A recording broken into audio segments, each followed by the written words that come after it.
Estamos no dia 1º de fevereiro de 1974, uma sexta-feira quente de verão no centro de São Paulo, Brasil. A cidade está movimentada, com os trabalhadores ansiosos pelo fim de semana. No entanto, nesse dia um incêndio terrível teve início no 12º andar do edifício Joelma devido a uma unidade de ar-condicionado superaquecida. O fogo se espalhou rapidamente, resultando na perda de 189 vidas. Esse incêndio se tornou o mais mortífero de todos os tempos. O edifício Joelma teve sua obra concluída em 1971. Era uma torre de 25 andares localizada no coração de São Paulo. Foi alugado pelo banco Crefisul para abrigar seus escritórios. Durante o incêndio, mais de 750 pessoas estavam presentes no edifício, sendo a maioria funcionários do banco. Por volta das 8h45 da manhã, um curto-circuito ocorreu em um aparelho de ar-condicionado no 12º andar, dando início ao incêndio, que se espalhou rapidamente pelos demais andares. As salas e escritórios do edifício Joelma eram estruturados com divisórias, mobiliário de madeira, pisos com carpete, cortinas de tecido e forros internos de fibra sintética, condições que contribuíram significativamente para a rápida propagação das chamas, tornando o incêndio incontrolável.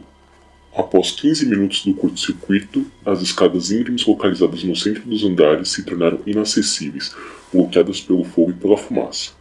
Além disso, os corredores eram estreitos, sem uma escada de incêndio disponível. Algumas pessoas conseguiram desobedecer às normas básicas de segurança e desceram pelos elevadores para escapar.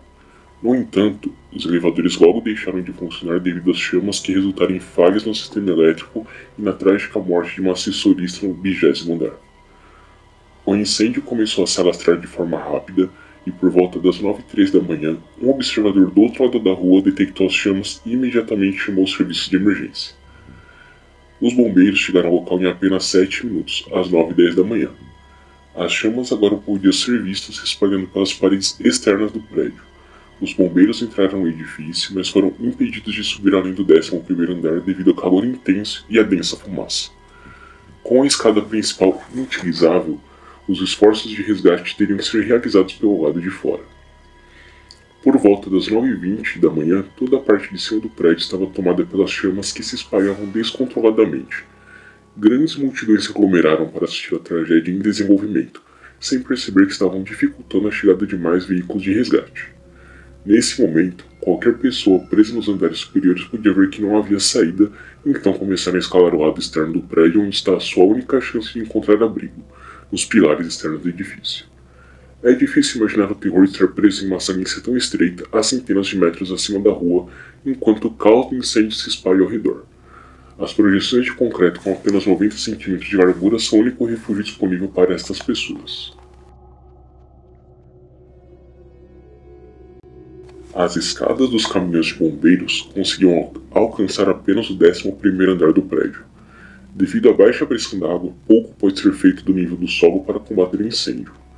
O fogo se espalhou descontroladamente, consumindo completamente os andares superiores do edifício em chamas. Mais de 150 pessoas se dirigiram ao telhado do prédio buscando desesperadamente serem resgatadas de helicóptero para um local seguro. No entanto, as intensas labaredas de fogo e a densa fumaça que se ergueu no topo do edifício tornaram impossível que os helicópteros pousassem com segurança. As imagens em vídeo revelam pessoas aterrorizadas lutando para escapar das chamas no telhado, mas sem ter para onde correr. Helicópteros foram enviados com equipes de resgate para tentar salvar as pessoas que estavam presas nas estreitas saliências do prédio.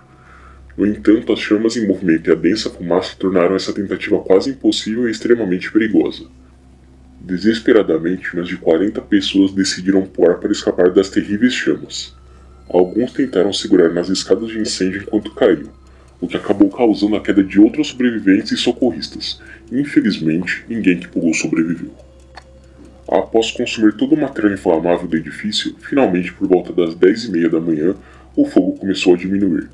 Os helicópteros finalmente conseguiram pousar no telhado, onde incrivelmente algumas pessoas haviam sobrevivido escondendo-se sob telhas de amianto. Os sobreviventes foram resgatados e levados para os telhados vizinhos, onde receberam atendimento médico urgente.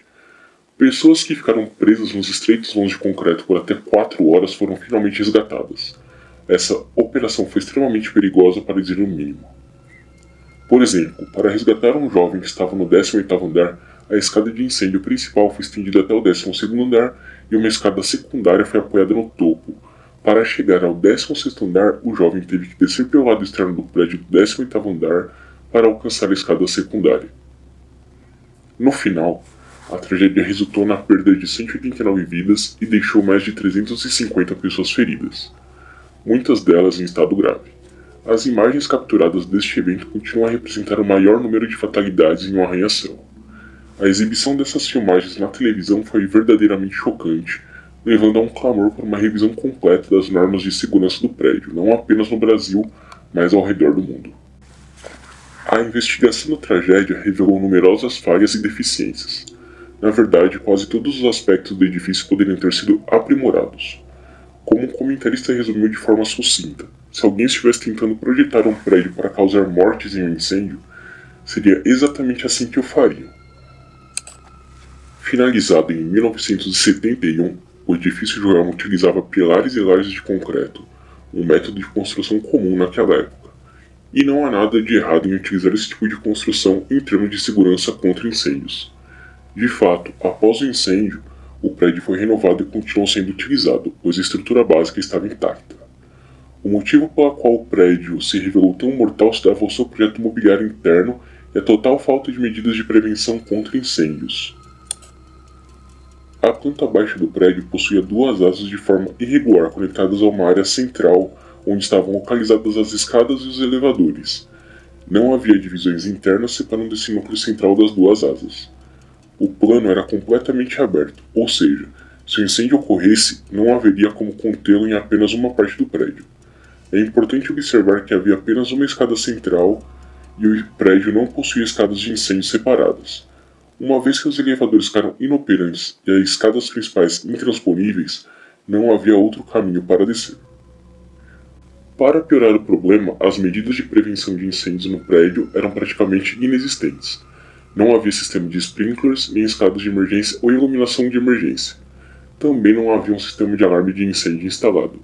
Uma vez iniciado, o fogo se espalhou descontroladamente.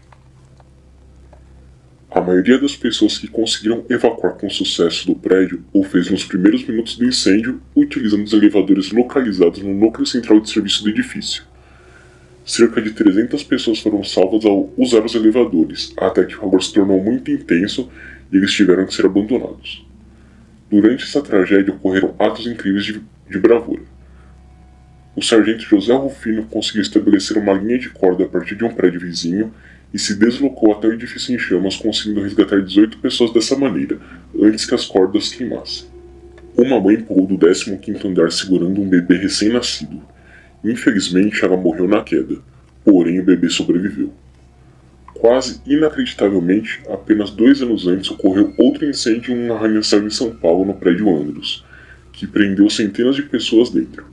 Embora muitas pessoas tenham ficado feridas, milagrosamente o número de mortes foi relativamente baixo, com apenas 16 vítimas fatais.